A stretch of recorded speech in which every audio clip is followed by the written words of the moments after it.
Télé 50, votre chaîne d'information générale. Un point toutes les 30 minutes sur l'information et l'actualité. Scannez le code QR pour consulter notre site internet. Télé 50, simplement congolais.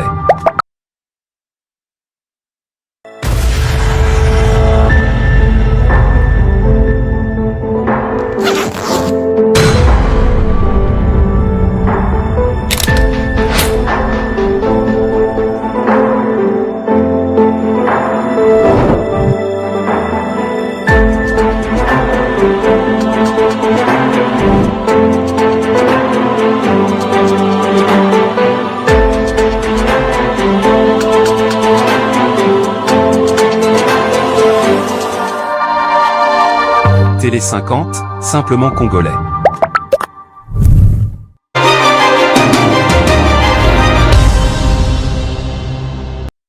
S'attendre à une 4e République ou à changement, révision de la Constitution. Nous recevons pour vous M. Rossi-Kiwa. Bienvenue. Merci de l'invitation, M. Kilolo David. Alors, vous êtes porteur d'un projet sur la 4e République. Est-ce que vous trouvez l'opportunité de ce projet ou c'est juste une opportunité politique? Merci. Le Front pour la 4e République est une dynamique citoyenne centrée sur les valeurs républicaines et démocratiques. Et bien évidemment, le projet porte sur la traversée de la 3e République actuelle vers une 4e République. Pourquoi avions-nous cogité jusqu'à atteindre cette phase de décision? Nous sommes partis de plusieurs constats.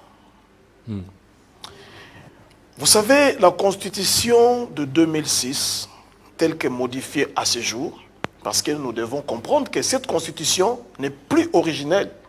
C'est une Constitution qui a été déjà révisée en 2011. Et je dois porter à la connaissance de tous les Congolais que en 2011, la révision consistait exactement à changer le mode de scrutin. Nous sommes passés de 2 tours à un seul tour, alors que la République démocratique du Congo, dans sa globalité, avait besoin de 2 tours des élections parce que nous sommes un pays continent. 145 territoires, 2 345 000,10 km², 80 millions d'habitants. Et il a fallu que nous continuions avec ces modes de scrutin. Heureusement ou malheureusement, nous sommes tombés à un seul tour. Et le Front pour la 4e République s'est dit que la Constitution de 2006 n'a pas donné la possibilité à la République démocratique du Congo d'évoluer et d'atteindre une phase d'émergence parce que le développement, c'est un processus tentanculaire et multisectoriel qui devait impérativement prendre du temps.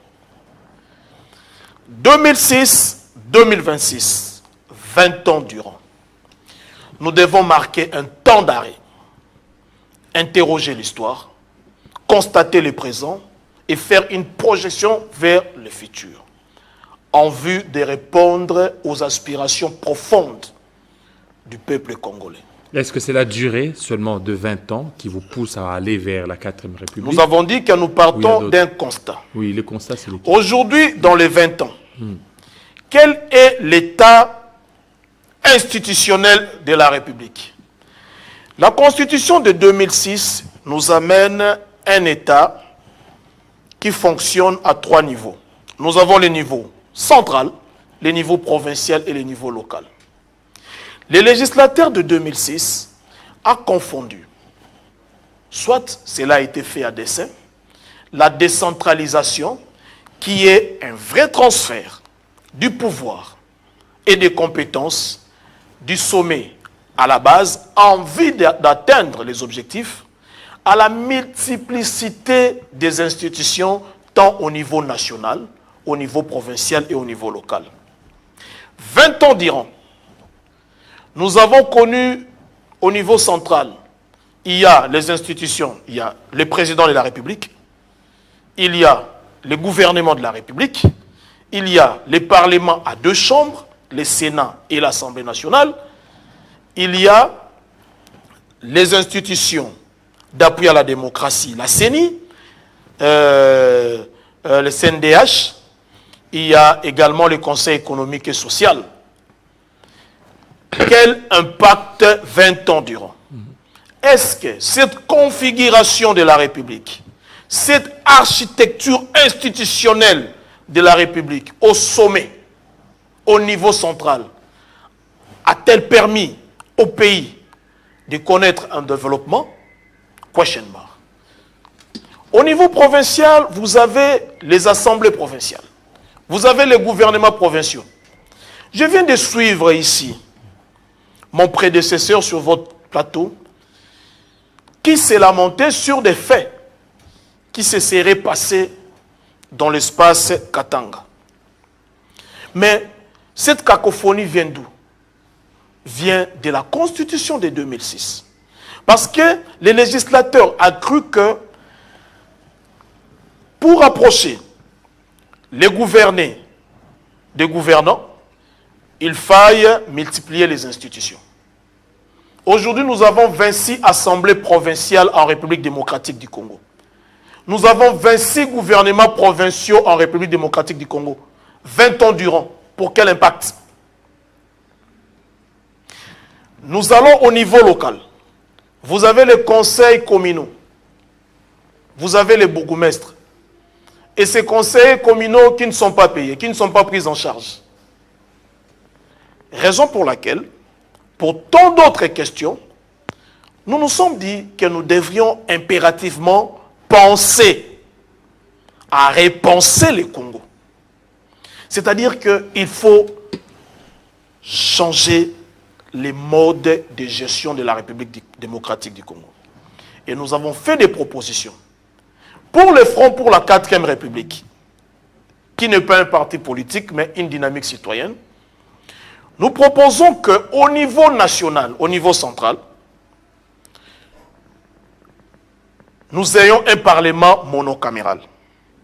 Parce que nous estimons qu'un parlement de 608 parlementaires, plus les sénateurs à vie, 609 parlementaires, nourris, logés, soignés sous le mamelle de l'État, c'est trop.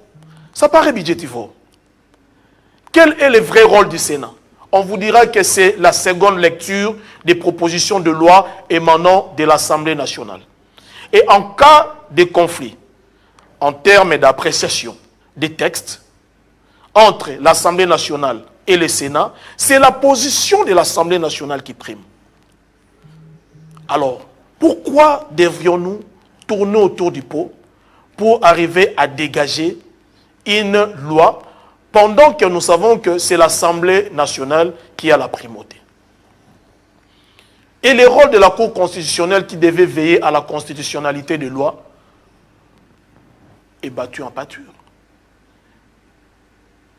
Nous nous posons encore la question de savoir le vrai rôle de la primature.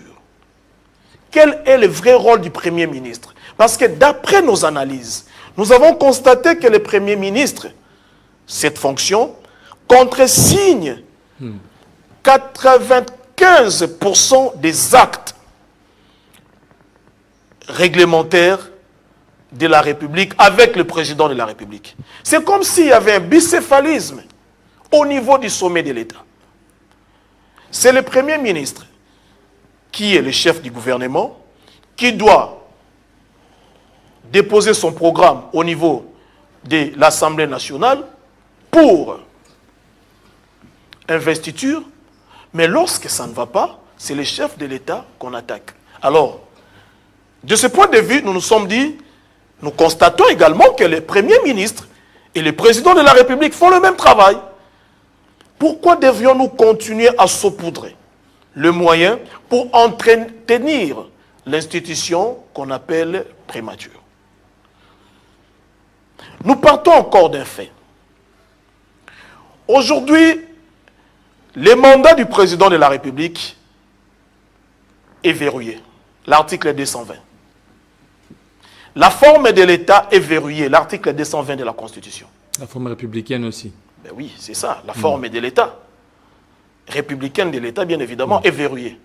Des multipartistes. On dit que le président de la République a un mandat de 5 ans, une seule fois renouvelable.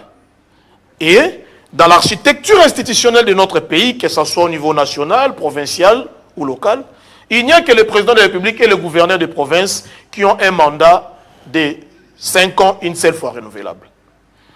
Nous nous posons la question de savoir, alors les députés nationaux, les députés provinciaux.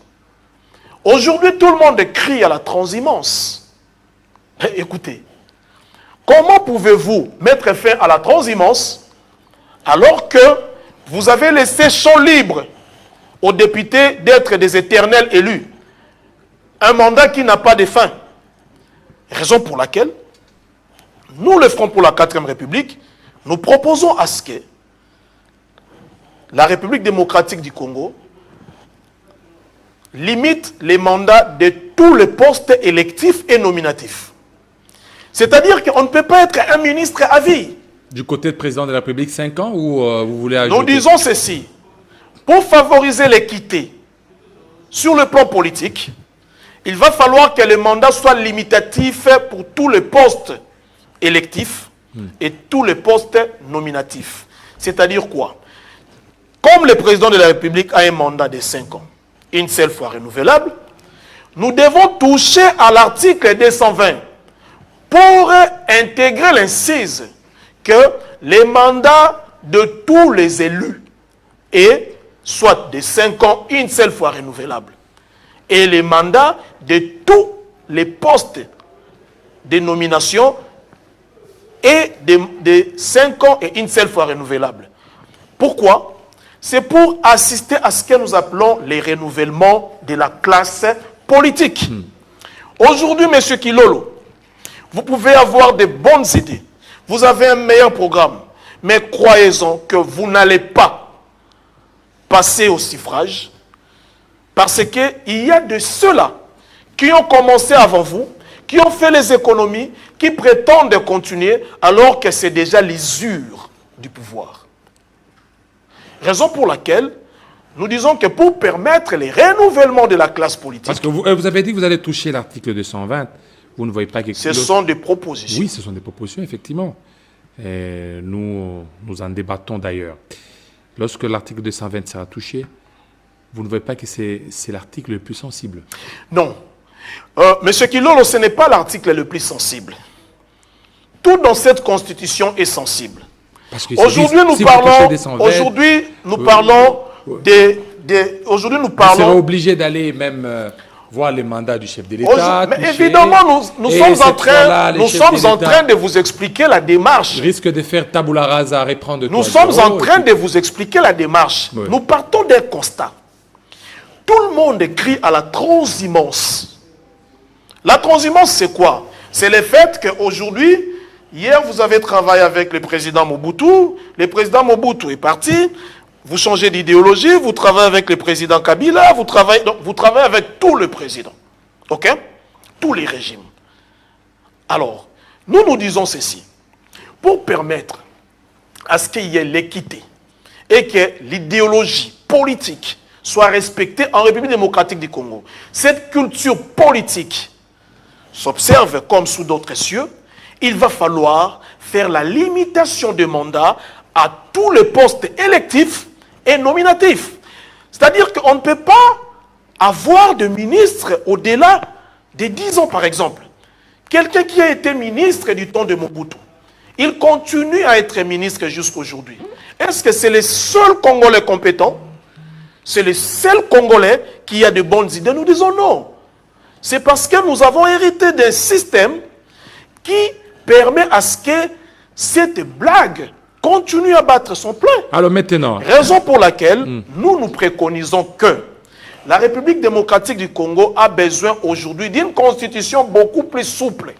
Une constitution qui sera centrée sur l'équité, sur le plan politique, sur le plan social, économique et sociologique. Vous voyez que nous avons notre constitution, l'actuelle constitution est semi-rigide, la constitution de 2006.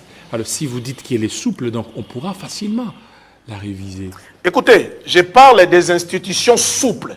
Je ne parle pas d'une constitution rigide ou souple. Voilà, je parle des institutions souples. Voilà, aujourd'hui, nous avons constaté qu'on a multiplié les institutions pour faire plaisir. Alors, concernant les mandats, vous avez dit combien pour les chefs de l'État?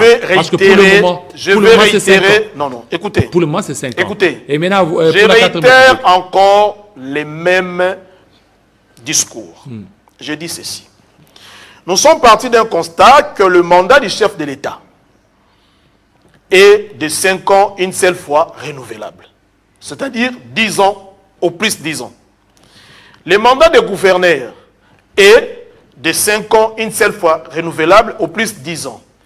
Nous voudrions que tous les postes électifs, les députés et consorts, soient limités dans le temps et dans l'espace. De combien? Comme ça, il y aura l'équité. Si le mandat du chef de l'État, c'est de 5 ans, une seule fois renouvelable, que les députés également aient un mandat de 5 ans, une seule fois renouvelable, les bourgmestres et que sais-je encore. C'est alors, même les ministres.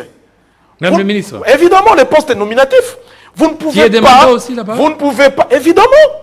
C'est pour moraliser et conscientiser l'échiquier politique national.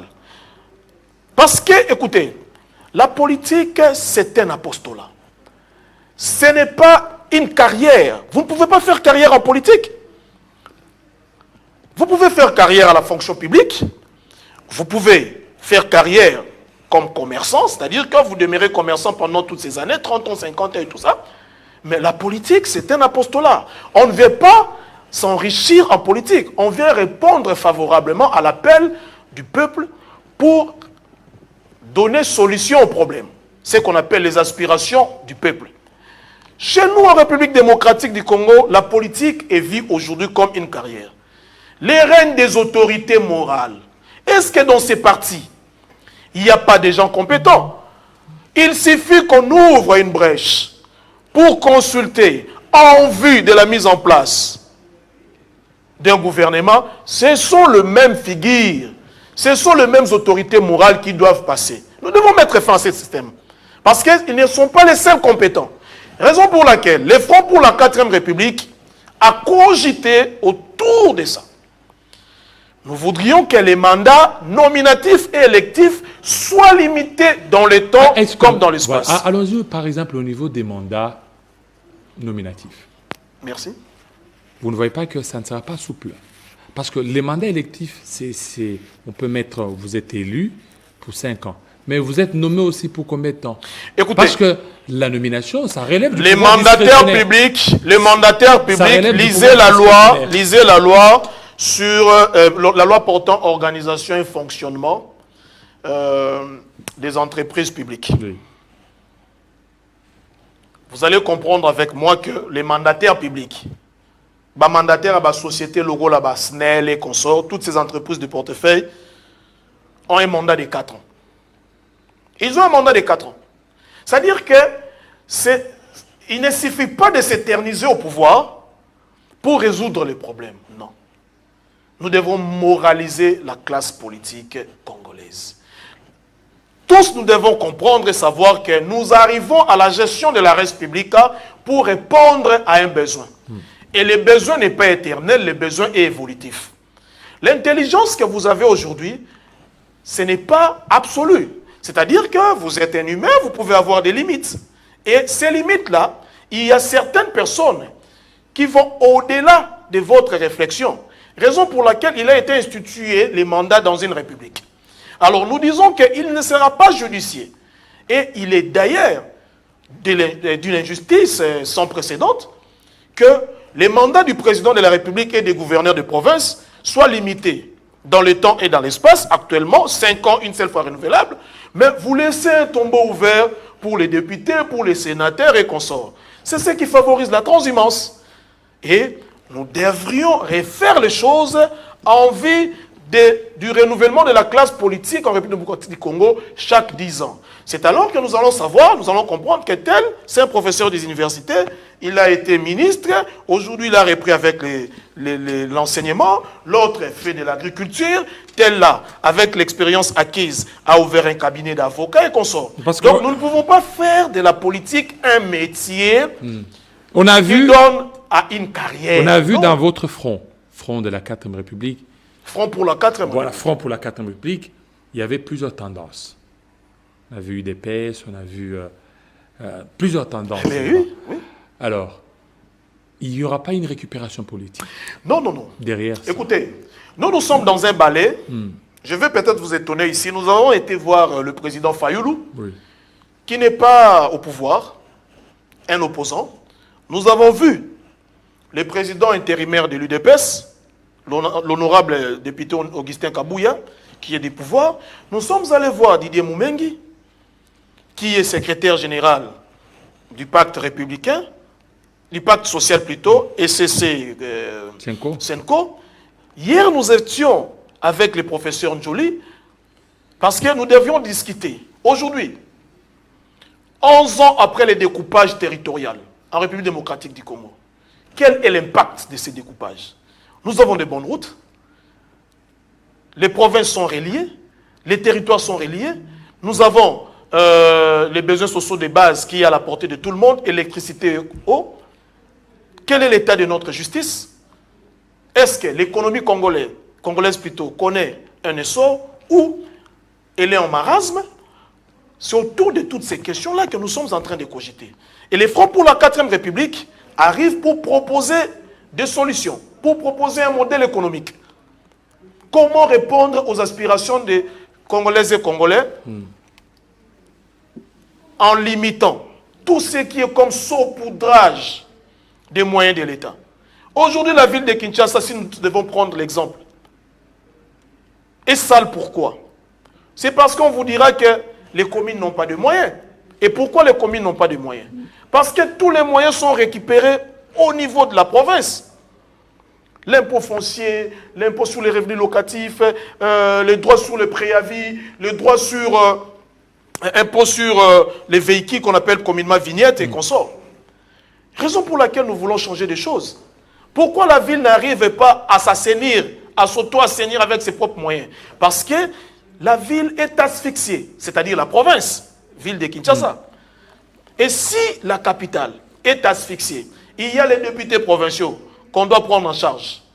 Il y a le gouvernement provincial qu'on doit prendre en charge. Et ça reste quoi? Raison pour laquelle nous disons que nous devons avoir une architecture institutionnelle souple au niveau national, au niveau provincial, au niveau local. La décentralisation ne signifie pas la multiplication des institutions. La décentralisation signifie les transferts de compétences pour rapprocher les gouvernés des gouvernants. Raison pour laquelle nous proposons, par exemple, au niveau des provinces, qu'on supprime cette histoire des assemblées provinciales. Donc, qui est seulement le gouverneur? Qui est le gouverneur aussi? Le gouverneur nommé ou... Les gouverneurs, nous proposons la nomination du gouverneur. Par le président. Par le président de la République, pour qu'on fasse ce qu'on appelle la territoriale des non-originaires, mon frère. Aujourd'hui, les gens se sentent beaucoup plus être katangés, tel que je venais d'entendre ici. Les gens se sentent beaucoup plus être Né-Congo. Nous, les Balouba, nous, les Né-Congo. Les sentiments de bon vouloir vivre collectif est en train de disparaître. Et nous allons perdre cette nation. Cette constitution nous a amené ce qu'on appelle les régionalismes politiques. Alors que les régionalismes politiques nous enfoncent encore dans ce que nous appelons les tribalismes, l'ethnicisme et les clanismes. Raison pour laquelle nous proposons que les gouverneurs de demain ne travaillent qu'avec l'administration classique et que ces gouverneurs-là soient nommés, mais qu'il y ait ce qu'on appelle la territoriale des non-originaires pour renforcer l'État-nation. C'est-à-dire que vous prenez un Mukongo du Congo central, vous le nommez au Lualaba.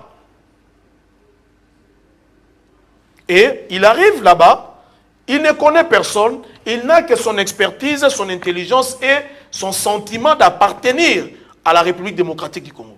Il arrive au Lualaba, il n'aura pas de distinction à faire. Il n'aura qu'à travailler avec des compétences. Mais ce qui se passe aujourd'hui, mon prédécesseur venait de se lamenter alors que ça, c'est une honte. Oui, mais c'est l'amour de la province. C'est une honte. La province qui vous on a parle vu de l'amour de la patrie. On prêche la patrie. Et là, et on non la les met gouverneur au niveau de Kinshasa. Il connaît bien le roi de Kinshasa. Il pourra défendre Kinshasa. Écoutez, pour être gouverneur de Kinshasa, d'ailleurs, je l'ai combattu. En foi de quoi, pour être gouverneur de Kinshasa, il faut être du Bandundu ou du Congo central. S'il y a un Kassaïen, il y a quelqu'un qui vient du Katanga, qui a les compétences, qui connaît très bien Kinshasa, qui connaît les défis à relever au niveau, dans la ville de Kinshasa. Ce sont les Batékés. Non, nous devons bannir ça. C'est ce qui nous éloigne du bon vouloir vivre collectif. C'est ce qui va demain détruire ce que nous voulons construire comme nation. Raison pour laquelle nous n'allons cesser de le dire. Réfléchir pour la cause de la République démocratique du Congo est une affaire de tous et pour tous, par tous. Voilà. C'est-à-dire que nous, le 18 février 2026, il y aura une grande journée de réflexion qui sera organisée par le Front pour la 4e République au Centre culturel de Kinshasa, qui connaîtra la participation de tous, c'est-à-dire la société civile, les mondes scientifiques, les politiques de l'opposition, les politiques de la majorité ainsi que la jeunesse. Nous allons réfléchir, nous allons examiner, diagnostiquer la constitution de 2006, ses faiblesses et ses forces.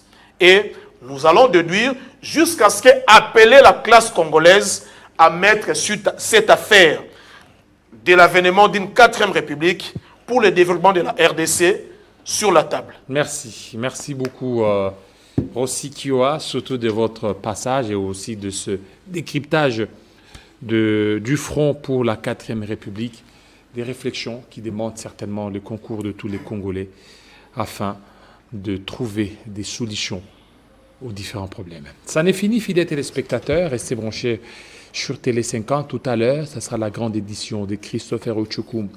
Il sera à 19h. À Lubumbashi, 20h ici à Kinshasa. En fait, 20h à Lubumbashi, 19h ici à Kinshasa. Portez-vous très bien. À très bientôt.